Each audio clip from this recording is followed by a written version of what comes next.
అందరికీ నమస్కారం అండి. తెలంగాణ రాష్ట్ర వ్యాప్తంగా ఉన్న చేయూత పెన్షన్ తీసుకునే వాళ్ళకి రాష్ట్ర ప్రభుత్వం అయితే శుభవార్త అయితే చెప్పిందనమాట. సో మనకి ఈ యొక్క ఆసరా పెన్షన్ కాస్త చేయూత పెన్షన్ కింద మార్చి వృద్ధులు, వితంతులకి 4,000 రూపాయలు, దివ్యాంగులకి 6,000 రూపాయల చొప్పున అందించబోతుందండి రాష్ట్ర ప్రభుత్వం అయితే దీనికి సంబంధించి కానీ మనకి నిధులు విడుదలపై అయితే రాష్ట్ర ప్రభుత్వం అయితే శుభవార్త అయితే చెప్పిందనమాట. సో ఈ నిధులు ఎప్పుడు విడుదల చేస్తారో ప్రతిదీ కూడా ఈ వీడియోలో మొత్తంగా తెలుసుకుందామండి. అయితే దీనికి సంబంధించి కానీ మనకి ఇక్కడ ఏంటంటే గత ప్రభుత్వం కంటే ఈ ప్రభుత్వం యొక్క ఆసరా పెన్షన్ చేయూత పెన్షన్ కింద మార్చి పెన్షన్ పెంచడం అయితే జరిగిందనమాట. సో వృద్ధులు వితంతులకు 4,000 రూపాయలు, దివ్యాంగులకు 6,000 రూపాయల చొప్పున అయితే ఇవ్వబోతుందండి. అయితే దీనికి సంబంధించి కానీ మనకు ముఖ్యంగా చూసుకున్నట్లయితే ఈ యొక్క పెన్షన్ విడుదలపై అయితే ఎప్పుడు విడుదల చేస్తారని దానిపై చాలామందికి సందేశం అయితే ఉందన్నమాట. ఈ వీడియోలో మొత్తంగా తెలుసుకుందామండి.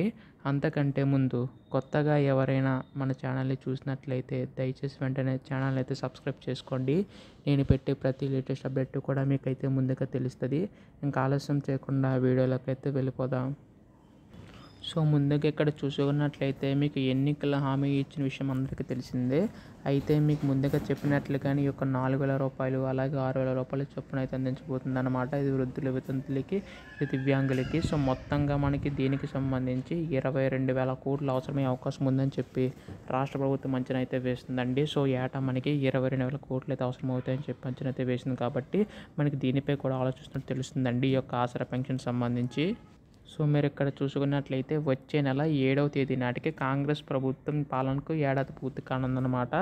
ఆలోగా ఆసరా పెన్షన్ల పెంపు, రైతు భరోసా పథకాలు అమలు చేయాలని ప్రభుత్వం భావిస్తున్నట్టు తెలుస్తుందండి. గత ప్రభుత్వంలో చూసుకుంటే ఆసరా పెన్షన్లు 2,016 రూపాయలు, అలాగే దివ్యాంగుల పెన్షన్లకు 3,016 రూపాయలు ఇవ్వగా తాము ఆసరా పెన్షన్ 4,000 రూపాయలు, దివ్యాంగ పెన్షన్ 6,000 ఇస్తామని కాంగ్రెస్ హామీ ఇచ్చింది. సో దీన్ని బట్టి చూసుకుంటే మనకి వచ్చే నెల 7వ తేదీ నాటికి మనకి కాంగ్రెస్ ప్రభుత్వం అధికారంలోకి వచ్చి ఏడాది పూర్తవుతుందని తెలుస్తుంది. సో ఈ లోపు మనకి ఏంటంటే ఆసరా పెన్షన్లు అలాగే రైతు భరోసా పథకాలు ప్రతిదీ కూడా అమలు చేయాలని చెప్పి రాష్ట్ర ప్రభుత్వం నిర్ణయించుకోవడం తెలుస్తుందండి.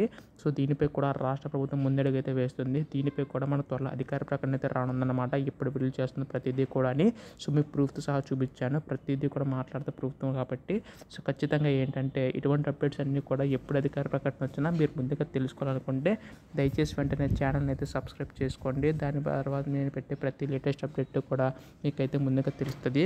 ధన్యవాదములు. జై హింద్.